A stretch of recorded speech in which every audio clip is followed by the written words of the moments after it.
Hello there. Hey guys, Josh Lloyd here. What to watch for in the NBA. For Wednesday, we were supposed to have 12 games. Now we only have 10 games due to a couple of postponements and cancellation due to COVID and to weather issues. So let's talk about these 10 games. The first one we look at is the Knicks and the Magic, the Patrick Ewing Bowl. Emmanuel quickly. He's only getting like 21, 22 minutes a night, which is fine, I guess. We'd like him to push into a 26-minute-a-night role, but the way that he's just jacking up shots, he's getting pretty good assist numbers. He's scoring all right. I like him in 14-team leagues. I want to see if we can push that a little bit further. I also want to watch Nerlens Noel, who started out slowly last game, but ended up with an absolute monster in the end. Had some foul trouble, only ended with 27 minutes. I expect without fouls, he'll play 30-plus most nights. Must roster play, but I want to see what he can do. For the Magic, there will be no Cole Anthony. Of course, he is out until at least the All-Star break with that rib fracture, so Michael Carter-Williams will get another start at point guard. I think he is worth a short-term add. You just have to be aware of the percentage issues that you're going to run into. And then let's take a look at Dwayne Bacon, who I don't think would be a rotation player if this team was healthy.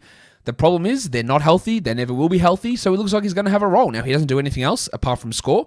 But if you're looking for a short-term points and maybe three streamer, especially if Evan Fournier is ruled out once again, then maybe Bacon could be that guy for you. And I bet you never thought you'd hear me talking positively about Dwayne Bacon. The Al Horford Bowl, the Hawks and the Celtics. Clint Capella. He'd been in that 30-minute zone for quite a while, and then last game really ramped it up. What do we get out of Capella? Because a 36-minute Clint Capella or a 34-minute Clint Capella is very different to a 30-minute Clint Capella. How does the Kerner look? How much do they play him? How does it look with John Collins? Because Collins' rebounds take a big hit to me when he plays alongside Capella, and we've seen it with the shot blocking as well. So let's check on Capella. While Cam Reddish has put up some pretty decent scoring nights in each of the last two games, can he continue that? Can he at least nudge into 14-team league territory? He's not there yet, but can he nudge into that area? Well, for the Celtics, it's a back-to-back for him, and then I've horribly misspelled Peyton Pritchard's name there. I just noticed that. But Pritchard will get another start. It's a back-to-back, so Kemba Walker will be out. We don't know whether Vanilla Tice will start, so that gives us some extra opportunities there. Pritchard was horrible in his last start. Let's see if he can do something better here. While this is Rob Williams, who put up 5 steals and 100% shooting in the game on Tuesday. Let's see if Tice is out, whether they go to Williams over Thompson. I doubt they will. They should, but I doubt they will. Let's see what he's able to produce for us. Next, it's the Rockets and the Sixers, the Daryl Morey Bowl. Jay Sean Tate has an unbelievably high field goal percentage. With no Eric Gordon, no Victor Oladipo, Tate's minutes are going to be pushing high again. He scored well last game. He gets assists. He gets steals. But the most important thing that he does is has a really good field goal percentage. And we've seen that for him pretty much all season. And then let's see DeMarcus Cousins, who has been bad. I don't know how he's going to go against Joel Embiid, but let's also remember that without him, there is nobody at all who is a big center on this team. Ray Spalding just got waived. PJ Tucker, we don't know if he's going to back, not that he's a big center. Is this the time they give Cousins 30 minutes? Steven Silas is way out on DeMarcus Cousins, it appears. For the Sixers, we want to see, of course, whether Embiid is playing. But I want to look at Seth Curry, who has, to me, is more of a fringe stream guy rather than a 12-team must roster. So let's see if he can do anything there to change my mind. I would doubt it, but that's something that we need to pay attention to here in this one. And then Ben Simmons, who was unbelievable against the Jazz, super aggressive, but with Embiid likely to return, can Simmons produce at that same level, that same amount of aggression? Career highs in points last game. He hit free throws at a huge rate as well. I want to see Simmons carry that aggression across against the Houston Rockets. The Pacers and the Wolves, the Chuck Person Bowl. Timothy John McConnell. He started last game. We don't know if he starts this one alongside or if Doug McDermott plays or not. McDermott is currently questionable. McConnell's a clear must-roster player across all leagues at this stage. And I don't really know why it's happening. Well, I do. There's a lot of injuries. But even so, I still wouldn't have expected him to be playing 32 minutes a night while Aaron Holiday plays 16 minutes a night. But it is what it is. And Jeremy Lamb coming off the bench, who I think over the last week or so, 2 weeks, has been a bit of a disappointment. I think he is still a 12-team league hold, at least for the short term. I don't believe it'll be that way the rest of the season, but I think for now it is. For the Wolves, it's a back-to-back for them. Of course, there's no D'Angelo Russell. Let's check on Jared Vanderbilt, how much they actually use him as a starter, if they continue to start him. They did start him on Tuesday against the Lakers. Let's see what they continue to do there. Will they ever push him into high minutes, or will it continue to be just a frustrating 22, 23 minutes as it has been most of the time. Against the Lakers, it's trending in the higher direction, which is good. And then Jalen Noel is someone that I want to pay some attention to because he's been scoring at a really, really nice rate. He doesn't do a huge amount else, but with Russell out, there's a permanent spot in the rotation available for Noel, and deeper leagues will want to pay some attention to that. The Pistons and the Bulls, the Ben Gordon Bowl. We want to watch Big Deke energy. Sadiq Bey, now full-time starter. Will Dwayne Casey dick him around? Throw Siku in there at times? Will Bey continue to shoot 70% from three? Obviously no. What can he do outside of hitting threes? And so far the answer to that has been nothing. Let's see if he can do something more. While Mason Plumlee has been amazing. But is this 33-minute-a-night Mason Plumlee real? Or is he going to go back to being a 27-minute-a-night player? Because that's going to have a large determination of where his value lies the rest of the year. The Bulls did welcome back Wendell Carter Jr., but they closed with Thad Young, with Carter on that minutes restriction. Young has been playing really, really well. I'm not sure how it lasts long-term. We're still going to have no Markkanen or Porter in this game, so Young's still going to be pretty good. But how does that look long-term? While Kobe White, last few games from Kobe have been much improved, and that's great to see. Let's see if he can keep that level of play going and whether he can continue to push back into top 100 consideration. The Nuggets and the Wizards back-to-back for the Nuggets. This is the Ty Lawson Bowl. We don't know whether we're going to have Gary Harris, or actually, Gary Harris I'm pretty sure is out. Will Barton, Paul Millsap, those guys missed Tuesday's game against the Celtics. Monty Morris as well missed that game. There are a lot of question marks regarding this roster and regarding who's going to actually be in the rotation. So we want to see how someone like Zeke Naji goes.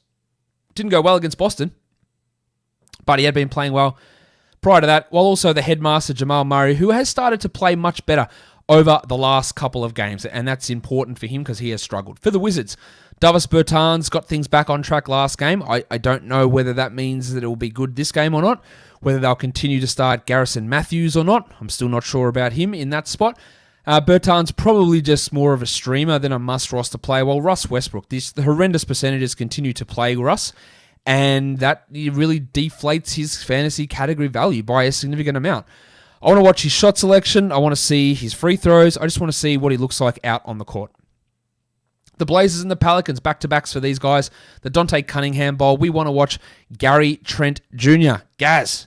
Nice, Gary! Gary Trent, big minutes, can be up and down in terms of efficiency and peripheral stat contributions.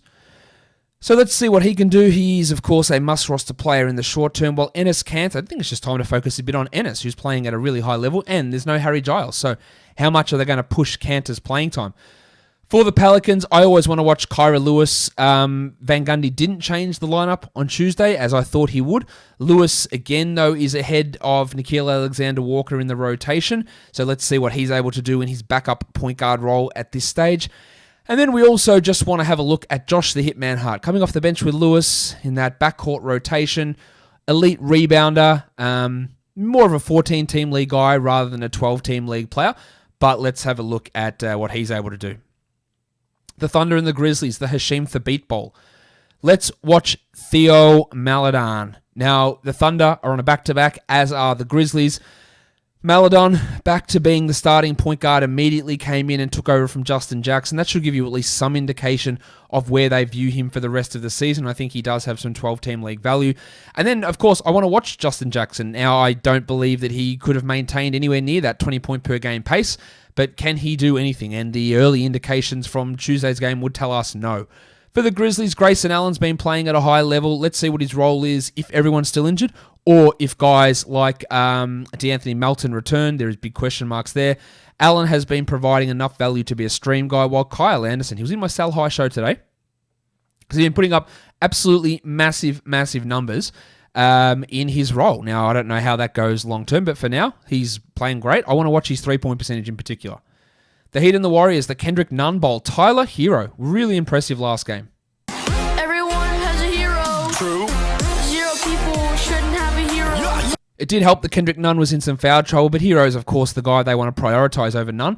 So let's see what Hero is able to do here, and hopefully with Butler and Adebayo around, he's able to put up more games like that. Well, Kelly Olynyk, we always want to watch his minutes. He was bad in the last game, and his minutes suffered as a result, and that's what always makes him an up-and-down, streamy type player. For the Warriors, Draymond Green is putting up absolute monster numbers outside of scoring at the moment. Top 50 player over the last, I think, month at this stage.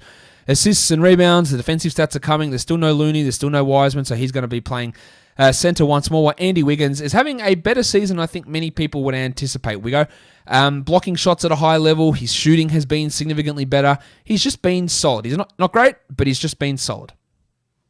The Jazz and the Clippers, the Danny Manning Bowl. Jordy Clarkson. Now, Mike Conley might return. He's been upgraded to questionable for this game. Jordy Clarkson went absolutely bananas against the Sixers, but Conley returning probably has an impact on him in terms of playing time. So let's see what he does in his if he goes back to 25. And the same goes for Jingle and Joe Ingles, who put up a career highlight in the last game. He's hitting threes, he's getting assists, he's shooting at an astonishingly high level. This is a bloke who's never really been an 80% free throw guy either, who's hitting them at like 89% or something very, very high like that. For the Clippers, Lou Williams, no Paul George, no Nick Batum. We don't know if Kawhi's going to play, but Williams is going to have a role. He's going to get high usage. He's going to score. He's probably going to help you on your free throws, although he didn't last game. And then I want to watch the Farmers Union, Amir Coffey, who stepped up last game, played 30-plus minutes, hit 5 threes. Now, I don't even know whether he's in the rotation if Kawhi plays, but let's have a look at him as a deep league streamer. Now, talking of streams, category leagues, Michael Carter-Williams, we're streaming him in. David Nwaba, Jared Vanderbilt, Peyton Pritchard, and Isaiah Roby because the Thunder, it's on a back-to-back, so Al Horford likely doesn't play. So Roby, we're looking at him as a great stream option. For points streams, we're looking at TJ McConnell, Michael Carter-Williams, David Nwaba, Jared Vanderbilt, and Jay Sean Tate. Guys, that'll do it for me today. Don't forget to hit the little bell for notifications. Give it a thumbs up and leave a comment down below, guys. We are done here. Thank you so much for watching, everyone. See ya.